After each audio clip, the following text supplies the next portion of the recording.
గుడివాడ మాజీ ఎమ్మెల్యే మాజీ మంత్రి కొడాలి నాని సుదీర్ఘ విరామం తర్వాత గుడివాడ వెళ్ళారు.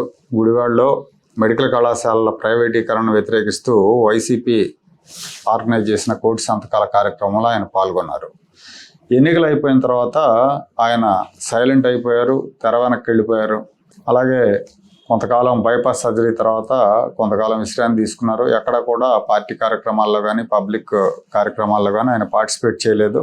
ఇవాళ తొలిసారిగా ఆయన ఈ కార్యక్రమంలో పాల్గొని అనారోగ్య కారణాల వల్ల గత సంవత్సరంన్నరగా ప్రత్యక్ష రాజకీయాలకు దూరంగా ఉన్నాను, ఇక నుంచి యాక్టివేట్ అవుతాను, పార్టీ కార్యక్రమాల్లో యాక్టివ్గా పార్టిసిపేట్ చేస్తానని ఆయన చెప్పారు. మెడికల్ కళాశాలల ప్రైవేటీకరణకు వ్యతిరేకంగా గవర్నర్కి సమర్పించే వినతి పత్రంలో ఆయన కూడా సంతకం చేశారు. సంతకం చేసిన తర్వాత పార్టీ శ్రేణుల ర్యాలీని జెండా ఊపి ప్రారంభించారు.